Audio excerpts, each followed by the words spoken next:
Hi guys, आज की जो स्टोरी है वो है हमारी मुंशी प्रेमचंद जी की कहानी है, बड़े घर की बेटी।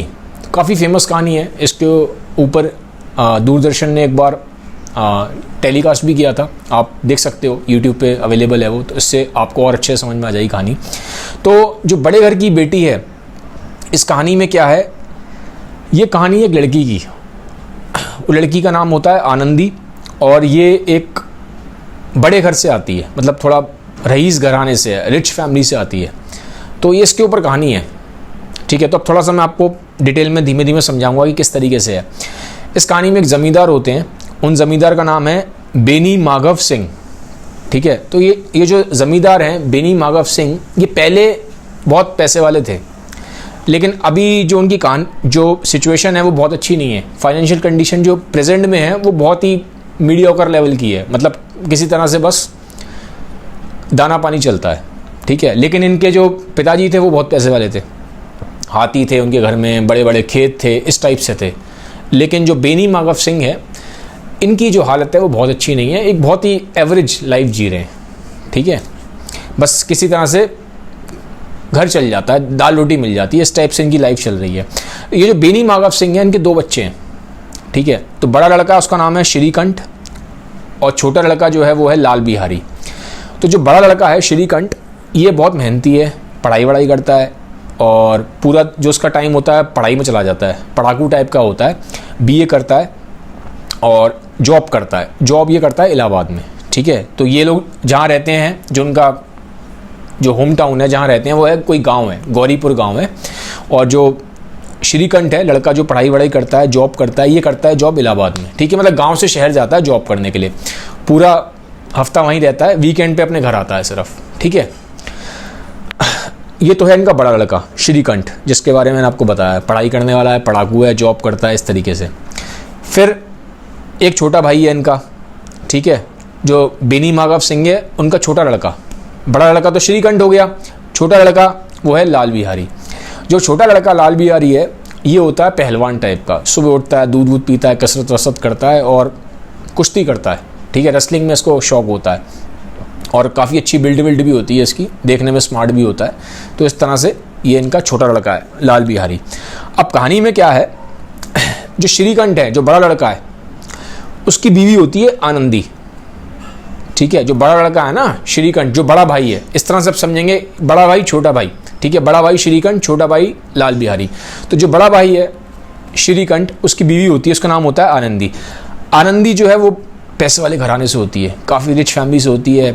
उसके फादर का नाम है भूप सिंह, ठीक है। तो जो भूप सिंह हैं, जो उसके फादर हैं, इनकी 7 लड़कियां थीं। ये जो आनंदी है, ये चौथी लड़की होती है, ठीक है, 4th नंबर की लड़की है। और बहुत, जैसा मैंने बताया, पैसे वाले घर से आती है, हाथी बंगला, नौकर चाकर सब थे इसके घर में, ठीक है। लेकिन अब शादी हो जाती है यहाँ पे श्रीकंठ से। तो जब वो इस घर में आती है तो देखती है इस घर में इतना पैसा नहीं है, बट वो काफ़ी अच्छी होती है और ईज़िली एडजस्ट कर जाती है। वो मानती है कि चलो ये हमारी किस्मत है, एडजस्ट करना पड़ता है, तो एडजस्ट कर लेती है। अब कहानी क्या कहती है, एक बार क्या होता है, लाल बिहारी घर में आता है और बोलता है इससे, आनंदी से, कि मैं 2 चिड़िया लेके आया हूँ, ठीक है, तो चिड़िया का मीट बनाओ। तो आनंदी कहती है ठीक है, तुम्हारे लिए मीट बना देती हूँ मैं लाल बिहारी के लिए, ठीक है। तो लाल बिहारी उसका देवर है, ठीक है ना, बड़े भाई का छोटा भाई है ना, छोटा भाई है लाल बिहारी, तो देवर है उसका। तो आनंदी बोलती है ठीक है, मैं तेरे लिए मीट बना देती हूँ। अब जब अंदर जाती है रसोई में तो देखती है कि घी कम पड़ गया है, घी ज़्यादा नहीं है।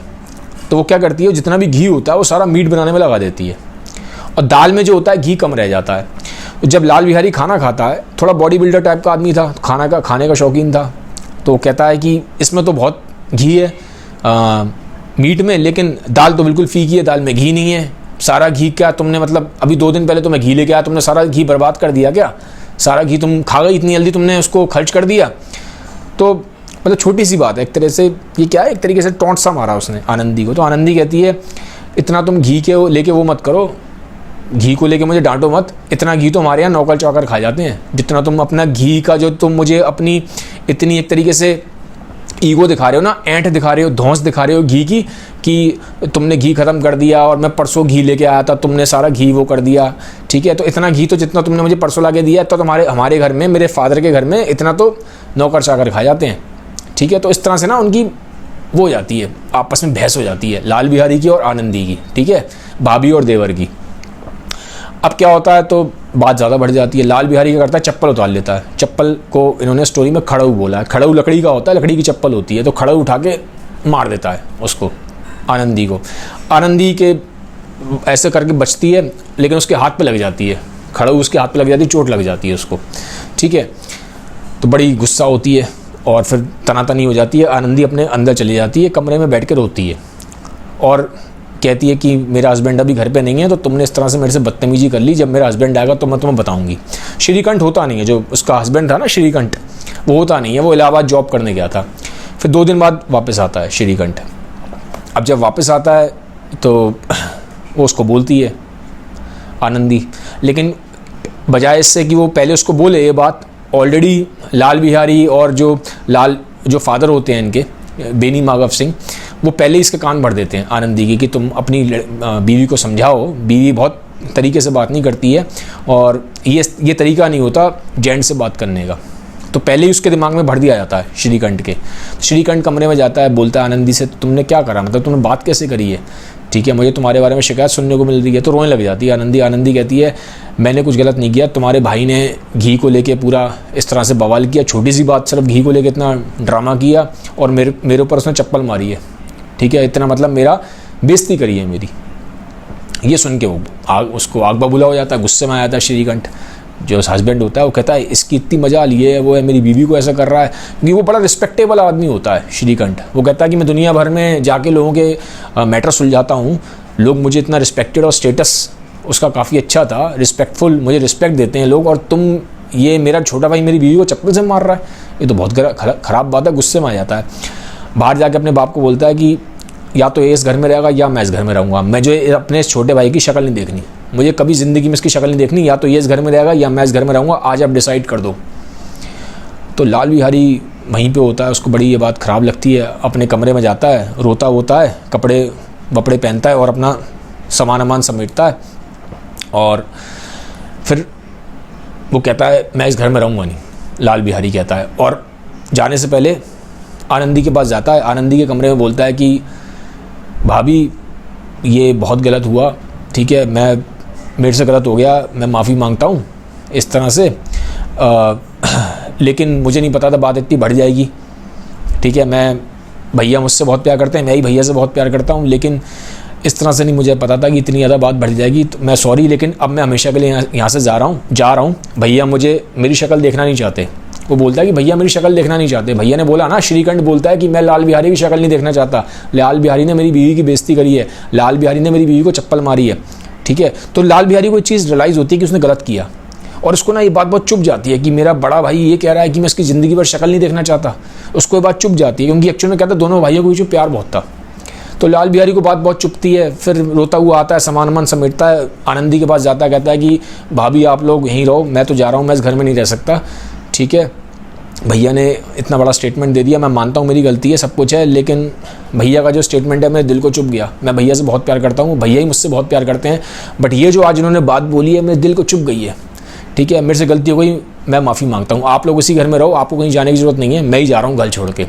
तो ये देख के क्या होता है, आनंदी होती है, आनंदी बहुत सॉफ्ट हार्टेड होती है, तो वो भी फिर रोने लग जाती है, वो फिर अपने आप को कोसती है कि गलती हो गई, क्या कहते हैं, मेरे को खैर नहीं, मुझे भी नहीं बोलना चाहिए था, मेरी भी ज़ुबान पे कंट्रोल नहीं हुआ, मैंने भी तुम्हें बोल दिया बुरा भला।